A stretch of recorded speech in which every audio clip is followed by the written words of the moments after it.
वो गिनती भी भूल चुके थे कि जंगल में भटकते हुए उन्हें कितना समय हो गया है। अब तो खाने पीने का सामान खत्म हुए भी कई दिन बीत चुके थे। दूर दूर तक जहां तलक भी नजर जाती थी बर्फ ही बर्फ नजर आ रही थी। ना कोई पेड़ पौधा, ना जंगली जानवर। पेट भरने के लिए उन्हें कोई साधन नजर नहीं आ रहा था। पेट की भूख अब बर्दाश्त से बाहर होती जा रही थी। पैर में चोट लग जाने के कारण 5 लोगों के ग्रुप से जॉर्जिया पीछे छूट गई थी। भूख प्यास से सभी इतने बेहाल थे कि किसी को पता ही नहीं चला कि कब जॉर्जिया ग्रुप से पीछे रह गई। अंधेरी रात में बर्फ के रेगिस्तान में अकेली दर्द से कराती जॉर्जिया को अचानक ही अपने पीछे एक साया सा महसूस हुआ। कौन है वहां? जॉर्जिया ने देखा अंधेरे में कोई नकाबपोश हाथ में चमकता हुआ चाकू लेकर उसकी ओर बढ़ रहा है। इससे पहले कि जॉर्जिया संभल पाती, एक तेज धारदार चाकू ने उसकी गर्दन धड़ से अलग कर दी थी। जॉर्जिया को मारने के बाद जॉन ने उसके शरीर के छोटे छोटे टुकड़े कर दिए और आग जलाकर उन्हें भूनने लगा। कुछ पलों के बाद वो एक जानवर की तरह जॉर्जिया का मांस चबा रहा था। उसके शरीर, मुंह और कपड़े हर जगह खून ही खून दिखाई दे रहा था। भूख ने जॉन को एक दरिंदा बना दिया था। जॉर्जिया को मार के खाने के बाद उसके अंदर इंसानियत खत्म हो चुकी थी। उसके भीतर के जानवर के मुंह में खून लग चुका था। अपनी भूख मिटाने के लिए एक एक करके उसने अपने ही 3 साथियों को मारकर खा लिया था। अब उसके पास चौथा और आखिरी शिकार बचा था, वो था रॉनी। गहरी काली रात थी, क्षितिज चांद में चमक रहा था। बर्फ के ढेर पर निठाल सा बैठा जॉन भूख से बिलबिला रहा था। अचानक ही अपना चाकू उठाकर वो रॉनी की ओर बढ़ पड़ा। चाकू रॉनी के हाथ पर लगा और उसका हाथ कटकर दूर जा गिरा। ये क्या कर रहे हो जॉन? इसका मतलब तुमने ही पूरे ग्रुप को मार डाला है। लेकिन क्यों? मैं पूछता हूं, क्या मिला तुम्हें सबको मारकर? क्या मिला? खाना मिला। मार कर खा गया मैं सबको। तुम तो वैसे भी भूख से मरने ही वाले हो। मेरे काम आ जाओगे तो क्या बिगड़ जाएगा?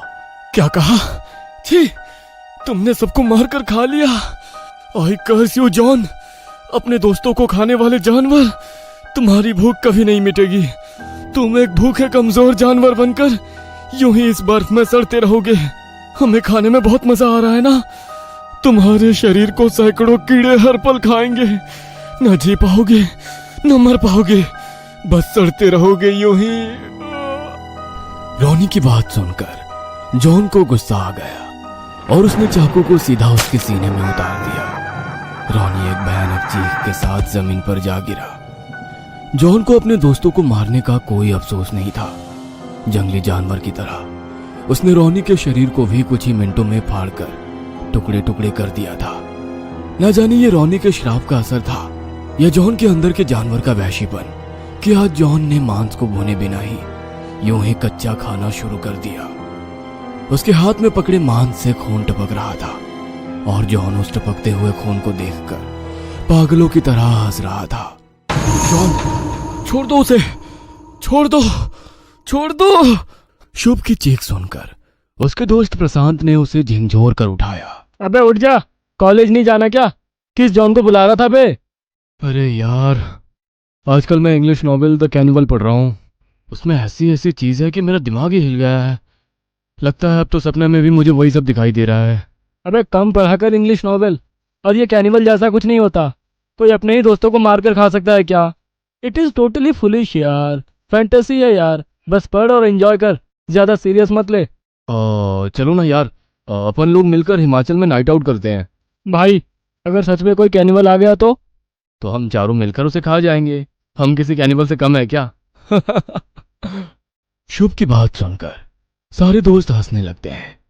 अगले ही सप्ताह में शुभ का जन्मदिन था। उन चारों ने शुभ का जन्मदिन हिमाचल के रोहतांग के पास बने घने जंगल में मनाने का प्लान बनाया। सभी जरूरी चीजें गाड़ी में रखकर वे चारों कैंपिंग के लिए निकल गए। जनवरी का महीना था, बर्फीली हवाएं चल रही थी। उन चारों ने आग जलाई और उसके पास घेरा बनाकर बैठ गए। सबसे पहले उन्होंने साथ में लाया हुआ चिकन आग में भूना और फिर बियर पीने लगे। रात के तकरीबन 11 बजे उन्होंने केक काटा और फिर वे आग के पास बैठे काफी देर तक गप्पे लड़ाते रहे। बाहर बढ़ती ठंड अब बर्दाश्त से बाहर हो रही थी। हाथ पैर सुनने हो रहे हैं यार, चलो अब टेंट में चलते हैं। रात के 11 बजे के करीब वे चारों टेंट में आकर सो गए थे। शुभ और कुणाल एक टेंट में थे और प्रशांत और ऋषभ अलग टेंट में।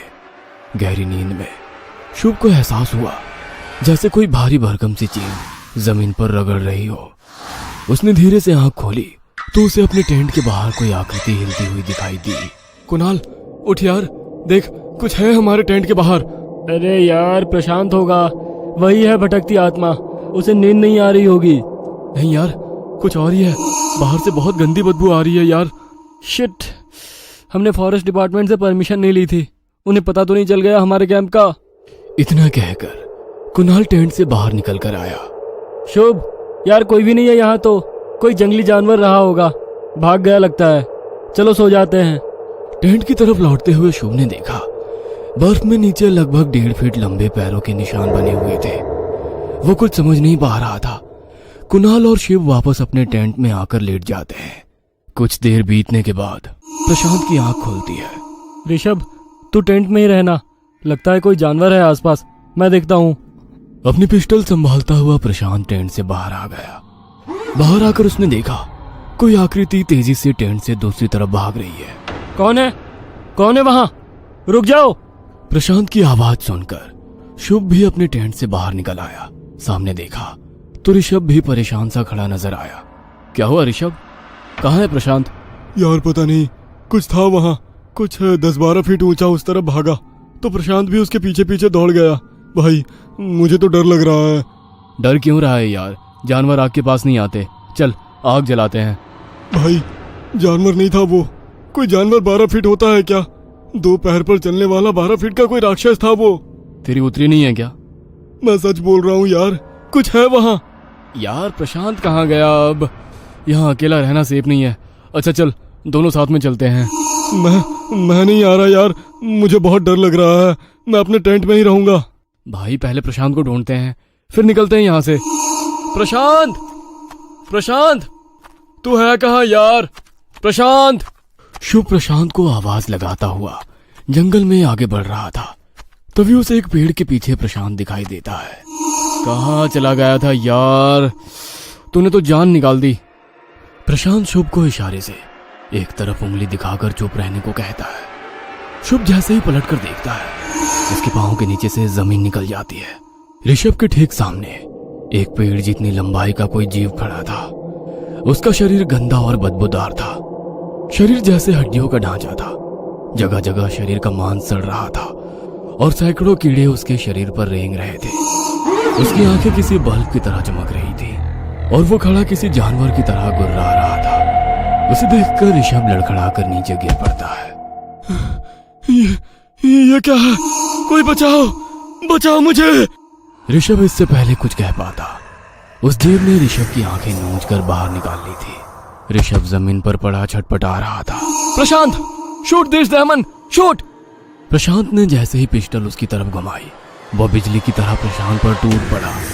प्रशांत के हाथ से छूटकर रिवॉल्वर जा गिरी। शुभ ने वो रिवॉल्वर उठाई और पूरी ताकत से भागने लगा। वेंडिगो, ये वेंडिगो है। हाँ बिल्कुल वैसा ही जैसा था कैनिवल में पढ़ा था। मतलब वेंडिगो कोई कल्पना नहीं है, ये अब किसी को नहीं छोड़ेगा। उधर वेंडिगो प्रशांत पर टूट पड़ा। उसने सबसे पहले उसकी गर्दन पर अपने लंबे दांत गड़ाए और उसके कंधे का मांस नोच लिया। आंखों में हैवानियत भरकर उसने प्रशांत पर अगला वार किया और उसके सीने को बीच से चीर दिया। उसके सीने में हाथ डालकर वह मजे से मांस खा रहा था। वेंडिगो ने अपने नाखूनों और भेड़िए जैसे दांतों से बड़ी आसानी से प्रशांत के शरीर के टुकड़े कर दिए। जी भरकर प्रशांत को खा लेने के बाद वह ऋषभ की ओर बढ़ गया। ऋषभ अभी भी जीवित था और दर्द से करा रहा था। वेंडिगो ने अपने नाखूनों से उसका पेट चीर दिया। ऋषभ की चीखें सीने को छलनी कर रही थी। इन चीखों को सुनकर शुभ का चेहरा डर से सफेद पड़ गया था।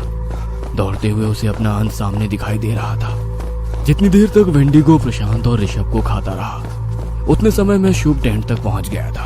अरे यार कहाँ चले गए थे तुम? यहाँ पता नहीं कैसी भयानक चीखने की आवाजें आ रही है। भाई मुझे डर लग रहा है, सबको बुला लो, चलते हैं यहाँ से। कोई नहीं बचा, वो खा गया सबको। मेरी आंखों के सामने दोनों को कच्चा चबा गया वो। हैं? कौन चबा गया? क्या बात कर रहा है? यहाँ वेंडिगो है, हम में से कोई नहीं बचेगा, हमारी हड्डियां तक नहीं मिलेंगी। होश में आओ शुभम, कौन वेंडिगो? क्या बोल रहा है भाई?